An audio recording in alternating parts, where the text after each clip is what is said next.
Hi, everyone. My name is Maddie Kay. I'm the Communications Manager at the Texas Criminal Justice Coalition. Thank you so much for joining us today, especially in light of our rescheduling. We're really excited to share with you this webinar, which is going to focus on state jail reform. So first up is our Senior Policy Analyst, Doug Smith. He is going to walk you through the basics of state jail reform, state jail felonies, and how all of that is interconnected with policing and a lot of other justice issues. So here's Doug. Hi, so my name is Doug Smith. I'm Senior Policy Analyst with Texas Criminal Justice Coalition. And I think it's fitting that we're talking about state jail felonies today. This is the day that the George Floyd Act is being heard at the Texas House. And I know that hundreds, if not thousands of people are converging on the state capitol to address over-policing, police violence, police use of force, and how these issues of state jail felonies and over policing intersect really kind of speaks to a lot of the problems with the state jail felony system to begin with. So they created a fourth-degree felony, which is the state jail felony, to address things like drug possession, low-level theft. It's typically the types of offenses where there's a really heavy intersect with substance use disorder or mental illness. And they conceived of it as a way in which to get people help. So that is to say, when people are brought into the system, you can get them into probation. If for some reason that they weren't good candidates for probation, they would be sent to a state jail facility where they would get help, and they'd be released out to the community where they'd be continued to be supervised. And that was the idea, and that was started in the 1990s, and it just never it was a vision never realized, because the programming in the state jail facility never rose to the level that they'd envisioned. And most judges just wanted to clear the decks. So prosecutors and judges just wanted to close the case. And so they'd send people to the state jail facility with nothing, and people would do their time, sometimes little access to whatever treatment that they did have. And even if they were able to get into a program, they generally didn't finish.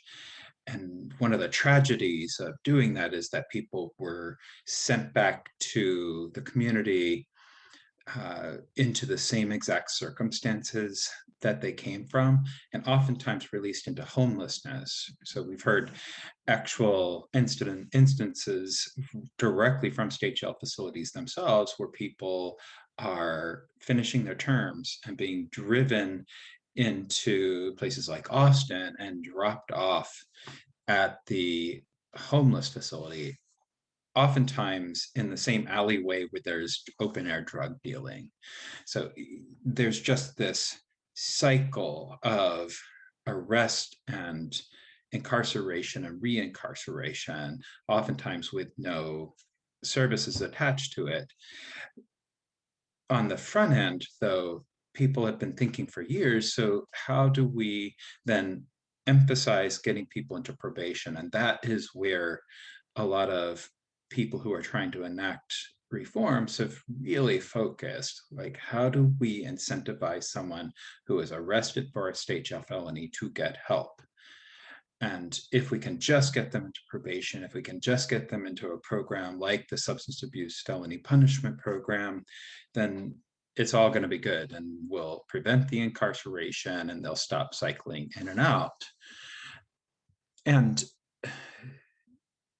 so again, back to the intersects with the George Floyd Act, what that way of thinking misses is that you have to actually be brought into the system for something that's related to your substance abuse or substance use disorder or mental illness to begin with. And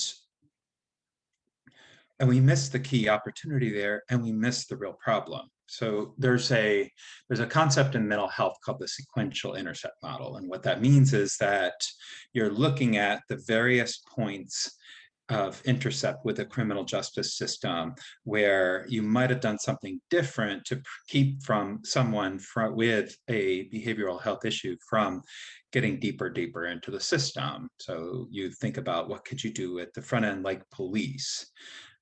Could you do a pre-trial diversion program or something like, or excuse me, a pre-arrest diversion program? What do you do at the point of detention and jail or pretrial, of courts, of actual jail incarceration, of prison incarceration, re-entry, or in probation and parole, right? And so what the system does is it looks at it as like a menu of options, right? And largely the focus has been on probation. And sometimes, particularly over the last few years, they've been focused more even earlier in the process, like pre-trial diversion. So if we could just get people into a program for a year and then you could dismiss the case, right? And this is where the thinking has been. So what we do at the Criminal Justice Coalition is to look at the sequential intercept model like a funnel. This helps you really conceive of what the problem is. So it's a funnel. So, and if you think of the points in the intercept model as getting deeper into the system, the funnel indicates the law of diminishing returns, meaning if you put an intervention here at the most narrow edge, you are only going to have a very limited impact. And so thinking of it like this, arrest and leading on down to probation parole, you just have a very limited return down here because you're missing all of these people who have just been sort of fallen through the cracks. But there's another level here. So if we could just prevent someone from being arrested, you think that's going to have maximum impact, but we miss even before then. And that's that arena of zero intercept, right? Why are people intercepting with the justice system to begin with?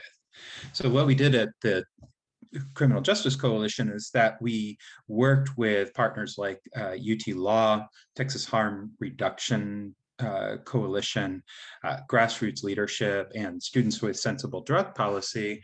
And we looked at, so what's going on the front end? Like what gives rise to an arrest for something like drug possession, which is a state jail felony? And so we sent droves of volunteers into the court and we read 3,000 arrest affidavits, and we created a coding system that would indicate what was the circumstance that gave rise to arrest. And what we saw was only about, 5% were for things like open use, like a police officer just happens upon someone who happens to have drugs out and they're using them in front of them, and then they get arrested.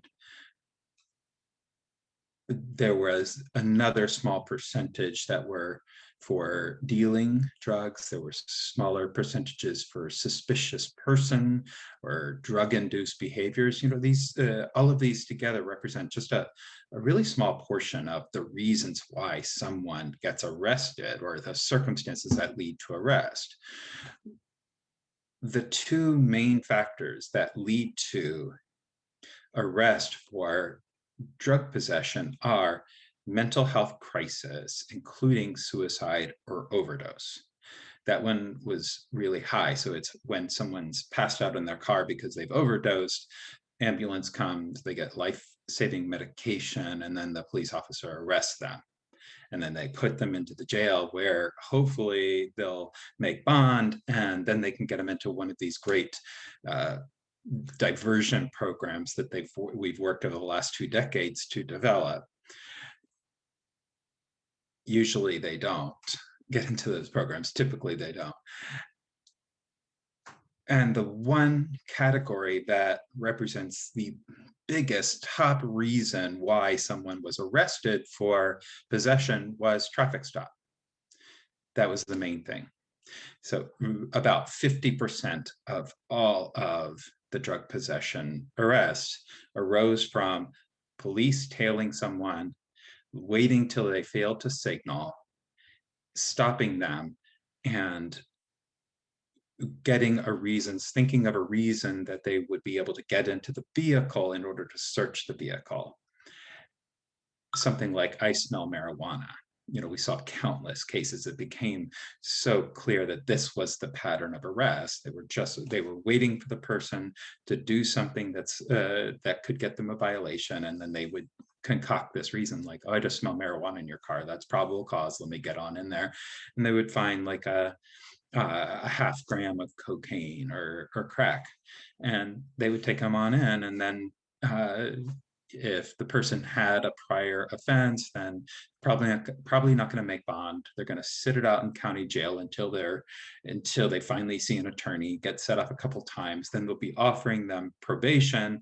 The person says, well, I've already lost my job, I've already lost my housing, just give me time served. And so they get the time served, or they go onto the state jail facility, released back onto the streets, and then it cycles back again. But we have to look at why they were arrested. They were arrested because the police went looking for the drugs on them. Had the police not done that, had the police just looked for behavior that might be drug induced, that was a threat to public safety, and then arrested for that behavior, then there would be no drug possession arrest, and there would be no need for all of these programs. So meaning the system is producing clients for these programs. And so we had to do some deeper dives, so we've realized that state jail felonies are largely produced. They're produced in an ecosystem of over-policing, and with police practices that heavily target communities of color, particularly Black communities. And then we ask, why is it the person isn't accepting help? Well, the person never asked for your help, right? And if they had asked for your help, the state or the local community would have said, well, help's not immediately available to you. If you want help, you're going to have to go to to do outreach screening assessment and referral called OSAR, and then you're going to get a waiting list for anywhere from 2 weeks to 6 weeks in order to get into treatment, right? So we put you on a waiting list for treatment, but we're able to arrest you right now and put you in jail and then offer you help, right? That's the system, and it happens in communities that are heavily, heavily over-policed. We actually did some ride-alongs as part of the study, so we actually went with officers out in the community, and so we learned firsthand what was happening in communities where there's a high level of drug arrests. And what we found was that police were there saturated within the community. They were just everywhere at numbers far exceeding other areas of the city. Some of the reasons were that there might be higher rates of violence within that community, but the violence was sort of intermittent, and it usually was within probably about 2% of the population impacted by that violence. And that is to say, 2% of the individuals engaged in violence. It was also the 2% most likely to experience violence. But the police were there in order to respond to that. So they're spending most of their time just sort of waiting for a call. So what do they do all day? They run plates all day long, meaning they'll drive around running license plates to see if the person doesn't have registration, if they don't have liability insurance, if their car is not inspected. That is what they were doing all day long, right? Heavily, heavily over-policed. So this is the ecosystem in which high drug arrests happen. The state jail felonies occur within these ecosystems. So it's not just the state jail felony, it's all of the other more minor violations that arise from that. And a lot of those violations are arising from just not being able to afford what you need to be able uh, to support your family, right? I can't, how do I afford as a single parent, uh, getting my car repaired and uh, and getting liability insurance for my car, right? So we see like this heavy connection between the issues that arise and require us to address the George Floyd Act, right? And it's the ecosystem in which people live. Instead of providing sort of targeted uh, interventions to address and prevent violence, we just throw a lot of police officers in there. One of the police officers that we rode with said, these people consider us an occupying force. And it's true, because that's really the role that we've given them, is to occupy communities, right? So I'm not trying to disparage the police. We also looked deeper into what was happening within the communities where there's high level of arrest. So we dug deep, and so we mapped it and we looked like, what else do we know about these communities? Well, we saw that a lot of the people arrested weren't even from those communities, right? They were coming in from places like Pflugerville or outlying areas to buy the drugs.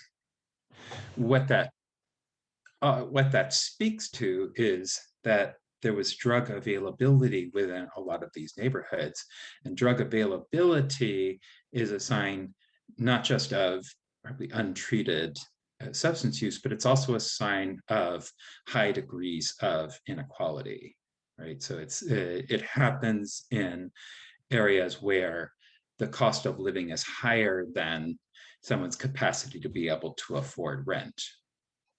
And you see this is a well-studied phenomenon, that violations of law actually occur where there's higher levels of inequality, not poverty, but inequality, and usually both.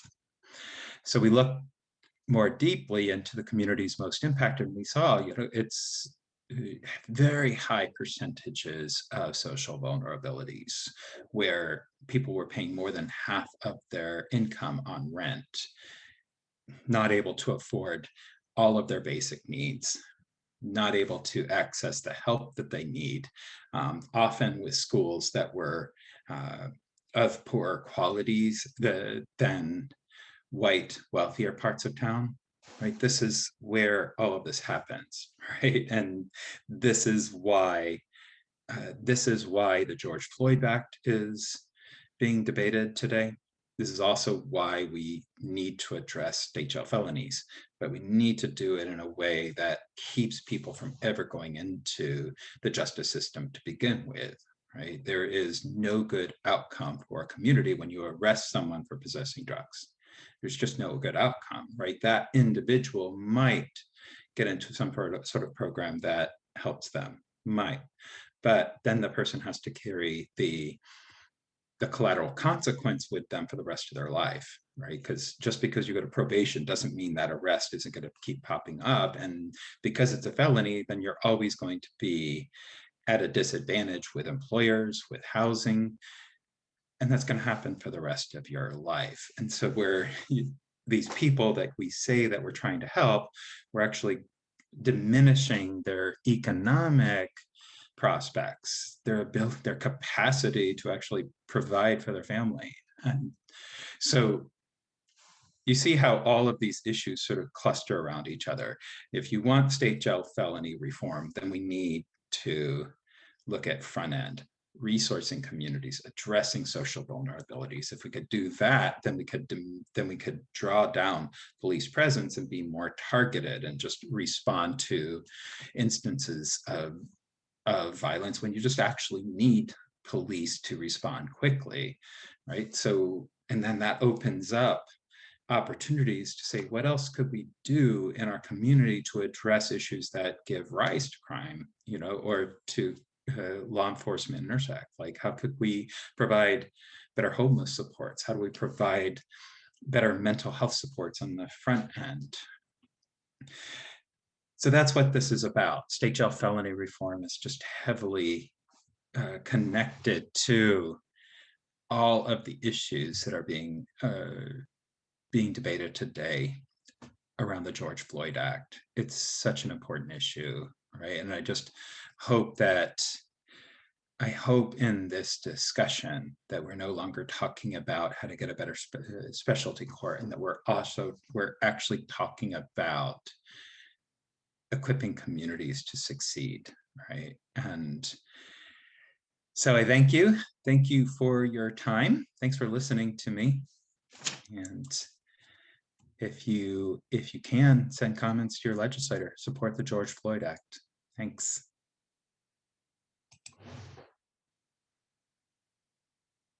Thank you so much, Doug. Next up is Cynthia Simon. Cynthia is our Grant Me the Wisdom Foundation Women's Justice Fellow at the Texas Criminal Justice Coalition. She is going to talk about two issues related to state jail reform. First, she's going to talk about drug reform and how intricately connected that is with women's justice issues. And then she's going to walk you through diligent participation credits. Hi, everyone. Thank you for joining us today for Justice Week. I appreciate you taking the time to be a part of this very meaningful conversation. I want to talk to you about two issues today, one being drug reform sentencing being a women's issue. So drug use is a women's issue. We know that addiction is the root cause to a lot of women being incarcerated, especially when you're talking about your state jail facilities. Trauma can be a source of something that fuels drug addiction, substance use disorder, and it just if it's not healed, if it's not properly taken care of, it can just perpetuate the cycle of incarceration, poverty, and the cycle is passed along to kids. We know that women in Texas prisons also report higher rates of substance use disorder than their male counterpart, with 70% of women having been identified as suffering from substance abuse disorder, compared to 58% of men. Yet 53% of surveyed women reported that they had never received substance use treatment before they entered TDCJ. So we have to stop penalizing substance use disorder and making it punitive when in fact studies show us that it is a disease. There needs to be resources in the community. Funds need to be reallocated to our communities so that these diversion programs can take place and so that women are able to get accessible treatment options. I am formerly incarcerated and I also went through substance use disorder. And it started from prescription pills. So something that I was getting from a doctor turned into a nightmare for me. And I was not able to access rehabilitation. I was not able to go into a detox center or a rehab and say, hey, I'm sick, I need help. There's a financial burden. I was a single parent. Many women are single parents, and they, even if it is a two-parent household, they just don't make the wages to be able to fund a treatment option. And then they are tasked with finding someone to care for their children. And it has to be the appropriate person in the appropriate setting, or then you could come into contact with DFPS, which then is a whole nother monster because DFPS is not working with women who are in substance use disorder to get them treatment and to get them to be better mothers and to get them the skills and the tools that they need to be equipped with to be prosperous in life and teach those same things to their children. Instead, it is punitively punished, and they are being locked up, and we are being outcast from society because we have fallen short from what a woman should do.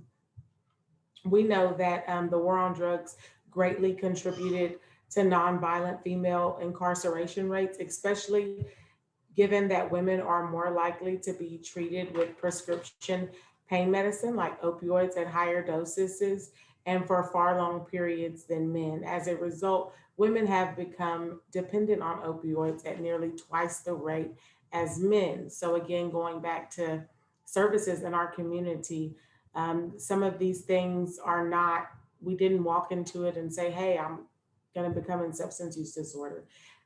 There was a series of bad choices, and sometimes choices that were unbeknownst to you could be harmful to your health. So educating the community and having resources available and having a community that's rallied around supporting women so that they can be reunified with their children and they can continue to be the head of their household. We know that women are more than likely primary caretakers of their children. So, drug reform is a big deal to women because you're keeping women home with their kids, you're keeping them in their communities and allowing them to get treatment, allowing them to get better instead of punitively punishing them for something that we know now is a disease.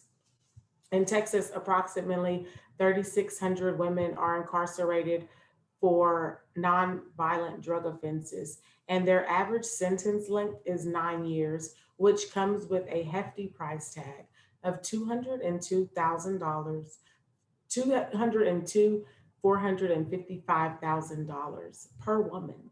So this is what the state is spending to keep a woman incarcerated, and you could spend just a fraction of that to get this woman rehabilitative services, which would promote generational healing and generational knowledge, because these same tools that this woman is equipped with, she will then pass down to her children. She will then spread through her community, and she will be someone to lift up the next woman who are going through these same type of circumstances. The next thing I would like to talk to you about today is diligent participation. And we have a bill, and I really would like you guys to get around and rally and support, call your local representatives and tell them this is something good. This is something that the community is concerned about, and we support this bill. So diligent participation is a credit that you are awarded by the judge for good behavior and continuing to be engaged in programming and educational options at the state jail facility. So the judge can grant this to you when you are sentenced, or they will say, we'll check on your behavior in X amount of months, and provided that everything is up to par, we will then grant you the diligent participation credit. However, that is not how it always happens. TDCJ needs to be given oversight, and the state jail needs to be given oversight so that they're able to award this diligent participation credit, because they are the ones that are overseeing behavior. Those are the ones that are overseeing if they're going to education, if they're engaged in programming. They're the ones that are able to actually see the progress from the time that they come in to the time that they leave.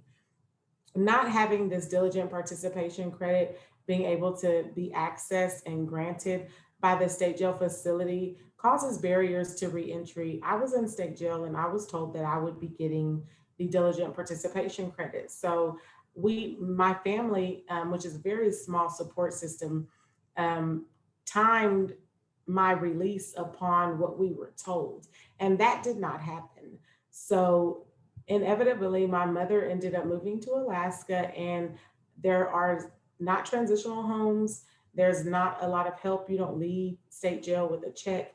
You don't leave state jail with very many resources at all.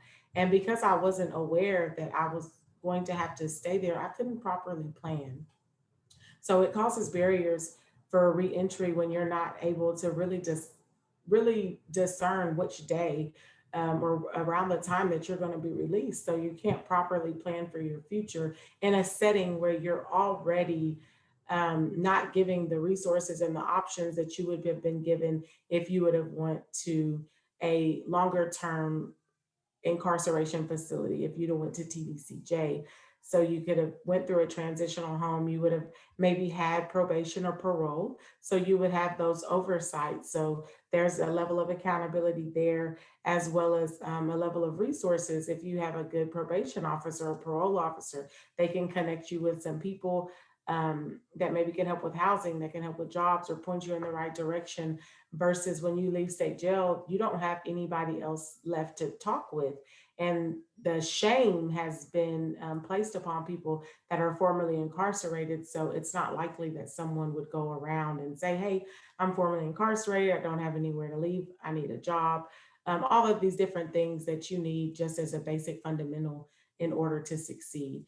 So I would appreciate if everybody would reach out to their legislators and definitely tell them that you support diligent participation and allowing state jail to grant this opportunity to people so that they can better plan and they can have something to work towards while they're incarcerated. Knowing that you're going to get time shaved off of your sentence is something that drives you and motivates you to become active in programming and not actually just sit in the class, but actually take something from it and change your way of thinking and be able to take these things that you're learning and apply it to your everyday choices there so that you're able to use them upon release. Next up, we are so thankful to be joined by Dr. Andrea Button. She has been working with us on a long-term project dealing with SafeP facilities. So she's going to tell you all about those and how they're related to today's topic. I'm a member of the TCJC research team that is focused on the substance abuse felony punishment program in Texas. We are looking at the experiences of individuals who have served time in the SafeP programs. And one of the reasons why we chose to focus on this particular program was the recognition that this program had not been independently evaluated in over 20 years. As an educator, this was something that was incredibly important to me. I always focus my students in terms of looking at programs and best practices in criminology, sociology, and criminal justice to look at where we can improve the systems that we have in place. So how can we improve the institutions that we have in place? And one of the things that has to inform our approach as professionals is whether or not the programs that we are implementing or the programs that we're using are the ones that are best for the culture, best for the society, best for the structure at that point in time, which means they need to be regularly evaluated to see if they are still meeting the needs of the clients and meeting the needs of the funding institutions. When we look at this through the lens of funding in particular, we know that Texas spends $50 million annually on this program, and it has a recidivism rate of 48%. Now, yes, some prison programs have higher recidivism rates, some have lower recidivism rates. One of the questions that we have going into this research is, can we bring that recidivism rate down even lower? And if we can, through feedback from individuals who have been through these programs and having them know what did work for them and what did not work for them, that helps us look at these programs through a lens of best practices that incorporates the knowledge of the individuals who have been through them and experienced the treatment plans that have been put into place. We also want to know how this program can be improved through specifically a policy approach. Research fills the gaps in knowledge. Educating professionals helps to teach them best practices. But you also have to have policy. You also have to have the framework in place to make sure that the goals that you're trying to reach are as efficient and practical as possible. For this research, the first thing we did was dive into the literature. We wanted to see what had been done on other SafeP programs, not just here in Texas, but across the United States. One of the things that we found was a 2019 report by the state's Legislative Budget Board that found that the SafeP programming had the highest percentage of individuals who are incarcerated or reincarcerated within 3 years of release, compared to felony community supervision, prison, state jail, intermediate sanction facilities, and parole supervision programs. This is important. If we are finding that individuals are incarcerated or reincarcerated within 3 years of release, not only does that speak to an issue about recidivism, but at the heart of that conversation is also a question about reentry. What that means is that as individuals are going through the SafeP program, we need to identify where is the gap between what we say we are addressing in that program and the ultimate reality of reentry for these individuals. One of the things that informed our initial data collection were conversations with judges and reentry service providers. that noted that there are many SafeP participants who do not meet the criteria for program placement. Instead, clients were placed into SafeP because of plea agreement, not because of clinical assessments. And in fact, some of our respondents who are now professionals themselves in the field of substance abuse treatment mentioned the fact that their lack of ability to go through SafeP initially. We have some respondents who it's not their first time, it's not their second time. In some cases, it's their third time going through SafeP, where it finally clicks. And they note that for themselves, looking back on that experience, they recognize that had a proper assessment been done on them as they were first being placed in SafeP, we may have avoided the inefficiency of the model that was being utilized. And indeed, these professionals who are now working in substance abuse treatment, they highlight the need for proper assessments rather than having a one size fits all approach. Instead, they note that different groups and different individuals might be better served by other programs either before SafeP or after SafeP and programming that will reduce recidivism and help them be successful in reentry. In addition to some of the very insightful conversations that we've had with our respondents, including some very important discussions on what they perceive to be of primary emphasis for how SafeP impacted their lives. Certainly now that they've gone through the programs, many of our respondents point directly to mental health professionals within the SafeP programs who help them understand not only their own lives and not only their own patterns of use, but also help them understand histories of trauma, histories of poverty that informed their decision making. Not only do we have, again, these insightful, brilliant conversations with these respondents, they also mentioned some things that we wanted to address long term as negative elements that they had experienced. We have found some alarming issues with some of the treatment that these clients had in SafeP facilities. One of the first things that caught our attention as we were talking with our respondents was the use of stress positions. Now, I have here a conversation that we had with one of our participants.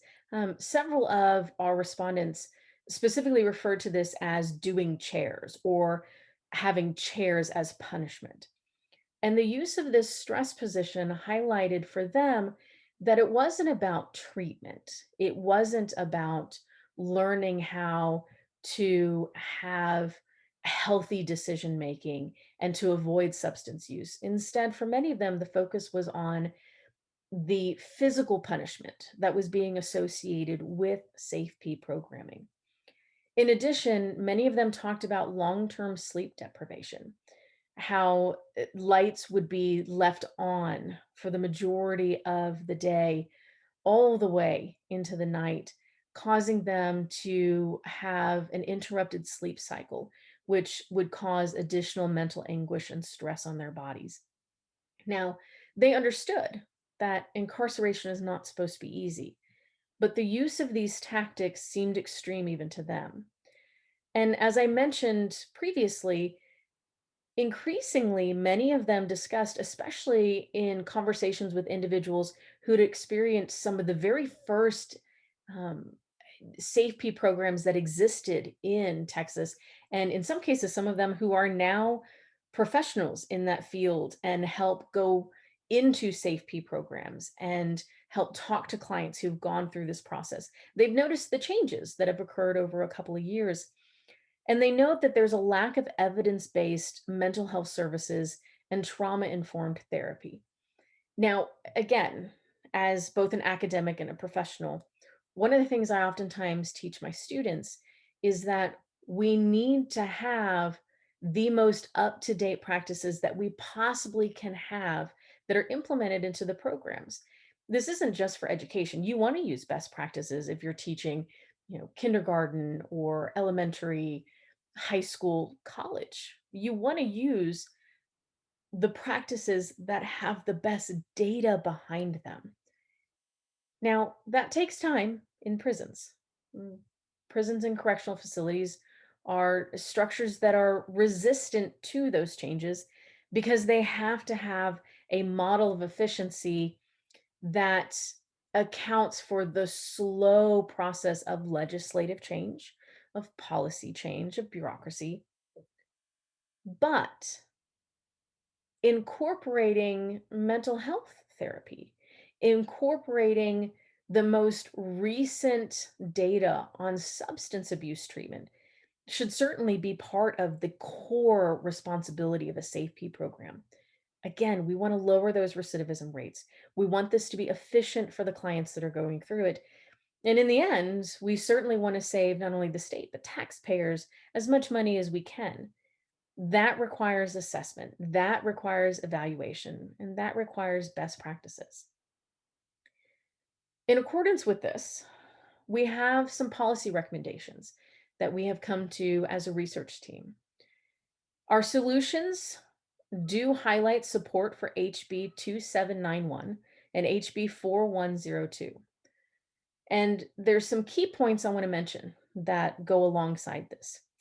The first is that we need to eliminate SafeP placement as a result of a plea agreement. SafeP participants should meet the clinical criteria for substance abuse disorder. This will help to reduce the rate of misplacement into the program. It'll save taxpayer dollars, and it makes the program more efficient. It makes the entire prison institution more efficient.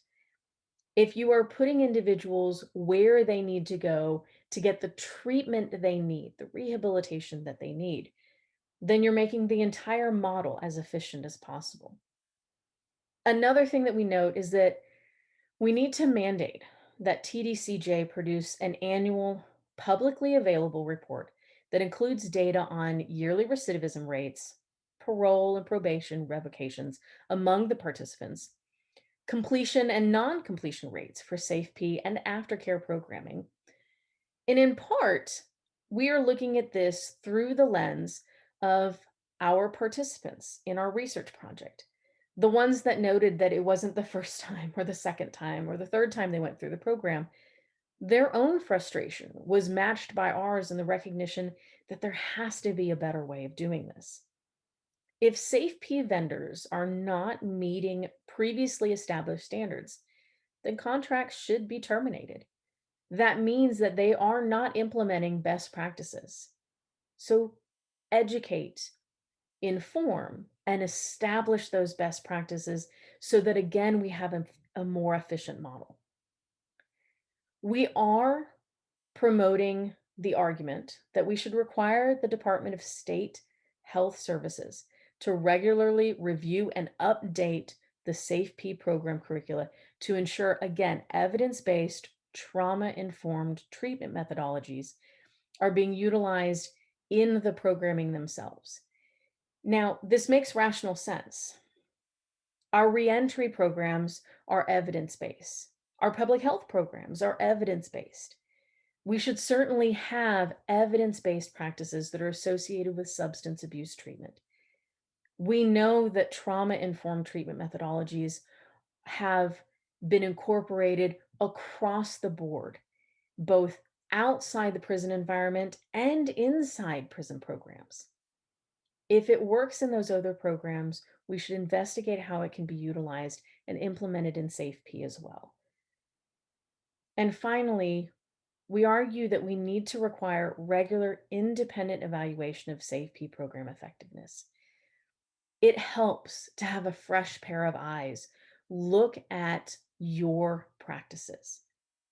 This is about making sure that you have experts in the field observing how these programs are being implemented and bridging the gaps between the individuals running the programs, implementing the programs, who are helping these clients, and individuals who are developing all of that scientific evidence that should inform how we are engaged in this. This is where TCJC has thrived our ability to bridge the realm of the scientist and the academic, the realm of policy implementation, and the realm of best practices and criminal justice reform. Thank you so much, Dr. Button. And just rounding us out, we have one of our wonderful policy associates, Sarah, and she's going to give you today's call to action. Hi, everybody. My name is Sarah Reyes, and I'm a policy associate here at the Texas Criminal Justice Coalition. And today I'm here to talk to you about our call to action. And today our call to action is going to be around the topic of opposing a bill. And so during session, bills are filed and we get good and bad bills. And it's just as important to take action on bad bills as it is to take action on good bills. And so the few ways that you can take action to oppose a bill could be through email, through a phone call, even through a letter, which is a little bit outdated, I think, in this time, but it will still work, and testifying. And so we actually put a script together for a phone call, a letter, an email that I'm going to share with you, and we'll go through right now really quickly for you guys, and it'll be available for you to see. And so let me just share my screen and we can just kind of talk about what that script would look like.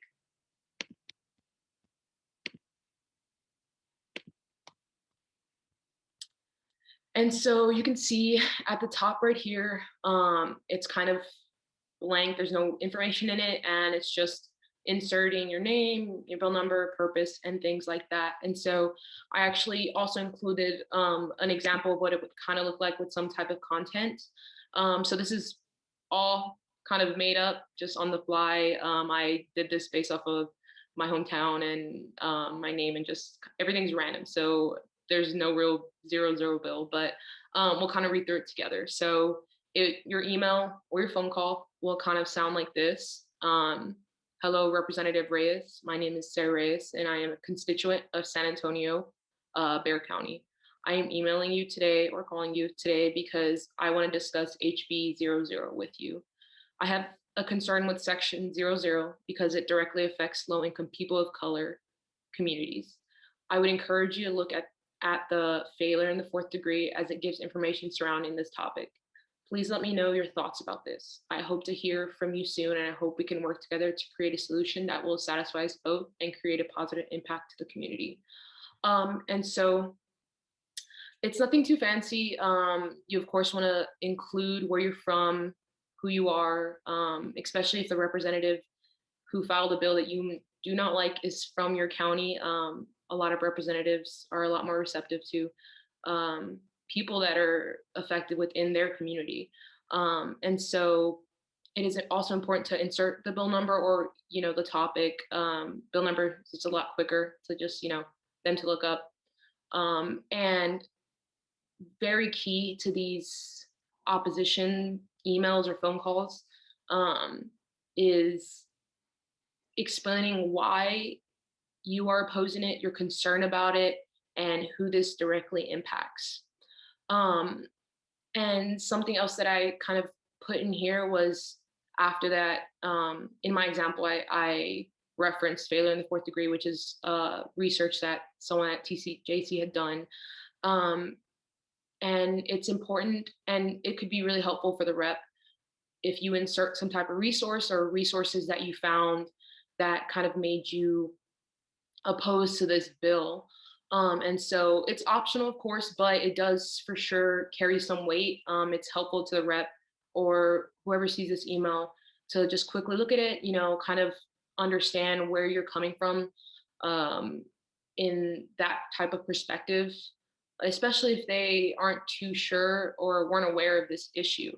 And so this will be shared with you, of course, and you'll be able to just copy and paste and, edit to your needs. And so I'm going to stop sharing my screen and talk about testifying. And so when you testify, or if you are applying to kind of testify against a bill, it's really important that you do send some type of email or phone call before you go up there, especially if you have good relationships or connections with the author of these bills. It not only brings awareness to an issue that this author representative might not have thought of when authoring the bill, when you send that email or that phone call expressing your concern, but it also helps to maintain the relationships that you have with them. It's basically nice. The representatives like a heads up, when going into testimony that you're opposing it. And if this could have been fixed through a phone call or email, and you could have worked with the rep before having to get to the floor, it saves a lot of people time, and strengthens the bill itself when these discrepancies get figured out beforehand, instead of coming to the mic and testifying against it when you haven't talked to the office. So it's really important that if you do decide to testify, you still send out those emails and those phone calls or those letters. Reps are so open to working with people of opposition, and of course we are human and don't understand and recognize all the unintentional impact that certain bills bring, whether it be language or a statute. It's just really important that before getting up at that mic, that we contact these representatives and express concern. And if something just doesn't get worked out through those methods, that is 100% okay. Then you want to go and testify and share your concerns with the whole committee after you talk to the authors. And so that's just a little bit about how we kind of go about opposing these bills. And if you have any questions or concerns, or are interested in more information, please feel free to contact somebody here at our coalition. Everybody will be so happy to help get you kind of started with the process. And again, we will be sharing that script after this video. So thank you. Thank you, Sarah. And as she said, the link to the document is going to be in our social media posts along with this video, so you should be seeing it. That is all of our speakers for today. Thank you, everybody, for joining us. Remember, for this and the rest of this week, you can use hashtag #TXJusticeWeek2021 to connect with everything that we're working on. And as this video ends, they should probably be amping up soon for the hearings at the Texas Capitol related to the George Floyd Act. So we hope that you'll tune into those, and we'll include the link to that as well. Thank you so much for joining us, and have a great day.